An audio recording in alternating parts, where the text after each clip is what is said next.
I've always been fascinated by caves. The darkness, the silence, the feeling of being completely disconnected from the world above. There's something primordial about it that calls to me. That's why when my university's geology department announced a weekend expedition to map a newly discovered cavern system in the Appalachians, I was the first to sign up. The 5 of us arrived at the site on Friday afternoon. Dr. Mercer, our professor, was visibly excited, almost giddy, which was unusual for his typically stoic demeanor. The entrance to the cave system was unremarkable, a narrow fissure in the mountainside partially hidden by overgrowth. It didn't even look man-sized, but Dr. Mercer assured us it opened up just inside.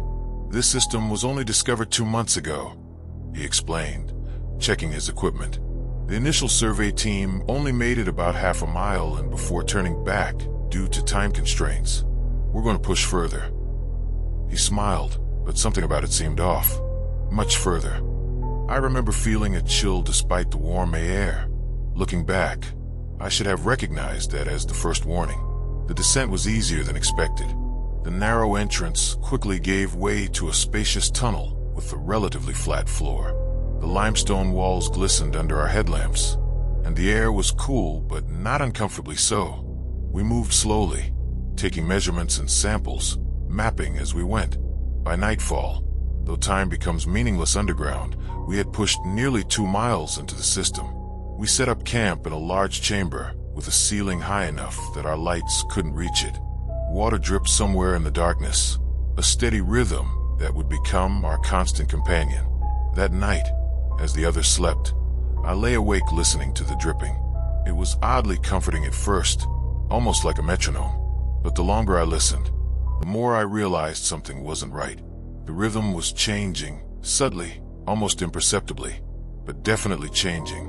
It wasn't random variation from water droplets. It was deliberate. Drip, drip, drip, drip, drip. Like Morse code. Like communication. I convinced myself it was just my imagination and eventually drifted off to sleep. But my dreams were filled with whispers I couldn't quite make out.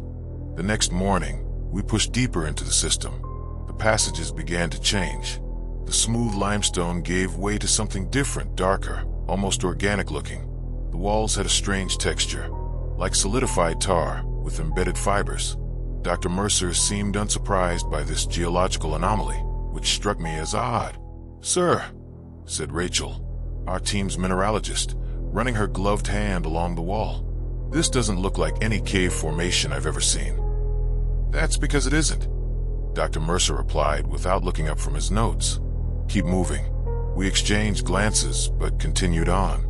The passage began to slope downward more steeply, and the strange material became more prevalent. The air grew warmer too, and carried a faint sweet smell that reminded me of overripe fruit. By midday, we reached what Dr. Mercer called the threshold.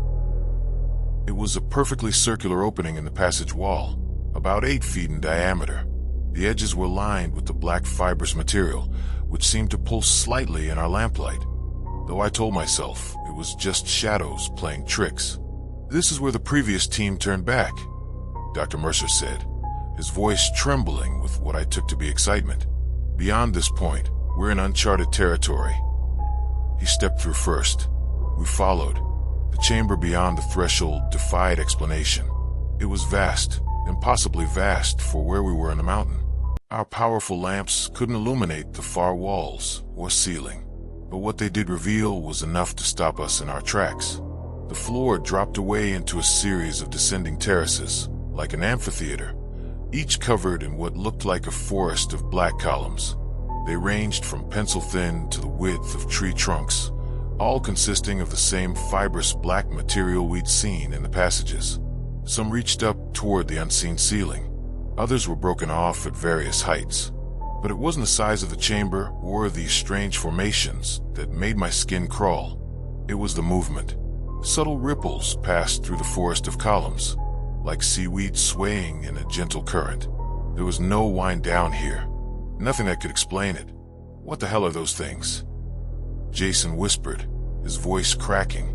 Dr. Mercer turned to us, his face illuminated from below by his lamp, casting strange shadows across his features. He was smiling broadly now. The technical term is dendrites, he said, but you can think of them as roots. Roots, Rachel echoed. Roots of what? Something ancient, he replied. Something that's been sleeping here for a very, very long time. That's when the whispering started. Not from Dr. Mercer or any of us, from the forest of columns. A soft, susurrating sound like thousands of voices speaking just below the threshold of comprehension. Do you hear that? I asked, my mouth suddenly dry. It's speaking to us, Dr. Mercer said reverently. It's been so long since it had visitors. I don't remember deciding to run. One moment I was frozen in place, staring at that nightmare forest, and the next I was sprinting back through the circular threshold, my lungs burning and my lamp beam bouncing wildly off the walls. Behind me, I could hear screams, Jason or Michael, maybe both, and Dr. Mercer shouting for us to stop, to come back. I didn't stop. I couldn't. Something primal had taken over, driving me upward through the twisting passages. I had no map, no plan, just the overwhelming need to reach the surface. The whispers followed me. They echoed off the walls, grew louder, more insistent. And worse, they were becoming clearer. I could almost make out words now, promises and enticements, all delivered in a voice that felt like fingernails scraping the inside of my skull. Stay, rest, join. I stumbled on the increasingly steep incline, my lamp flying from my hand and shattering against the stone. Darkness enveloped me, but I kept moving, feeling my way along the wall. The fibrous material was warm and yielding under my fingers, and I swear I felt it twitch and grasp at my skin. Time lost all meaning. I may have been running for hours or minutes. My lungs burned, my legs ached, but the whispers kept me moving. They were right behind me now, so close I could feel their breath on my neck, though I knew that was impossible. When I finally saw light ahead, natural light, filtering down through the entrance fissure, I nearly wept with relief. I clawed my way through the narrow opening, scraping my arms and back, and collapsed onto the forest floor outside. The sunlight had never felt so good on my face. I lay there breathing heavily, laughing and crying at the same time, the memory of that underground forest already taking on a dreamlike quality. Had I imagined it all? Some kind of hallucination from bad air in the cave? Then I looked down at my hands. Fine black fibers, like delicate roots, had embedded themselves under my fingernails and were slowly, almost imperceptibly, working their way deeper into my flesh. That was 3 weeks ago. I've told no one about what happened in the cave. Who would believe me? The university reported that Dr. Mercer and 3 students went missing during a routine cave exploration. Search parties found no trace of them. The cave entrance has since been blocked off as unstable and dangerous. I've tried everything to remove the black fibers, cutting, burning, even bleach, but they always grow back. They're spreading too, thin lines now visible beneath the skin of my forearms like dark veins. And the whispers never stopped. They followed me out of that cave, took up residence in my head. During the day, I can almost ignore them, but at night, when everything is quiet, they become impossible to shut out. We are patient. We have time. You are connected now. Sometimes I wake to find myself standing at my window, staring out at the distant mountains where the cave waits. My body no longer feels entirely my own. I'm writing this as a warning, though I don't know who I'm warning or why. I think deep down I know it's too late for warnings. The thing in the cave, the thing that has taken root in me, it's ancient beyond comprehension. It doesn't exist on our timescale, doesn't think in terms of human lifespans. What are weeks or months or years to something that has waited eons? The roots are my dreams now. I see that vast underground forest spreading, not just beneath those mountains, but everywhere. A network branching out beneath entire continents, waiting, growing, connecting. Last night, I dreamed I was back in that massive chamber, but I wasn't afraid anymore. I walked among the forest of black columns, and they parted for me like I belonged there. At the center of the chamber was a pit, and in that pit, no, I won't describe what I saw in that pit. Some visions shouldn't be shared. The black lines have reached my shoulders now.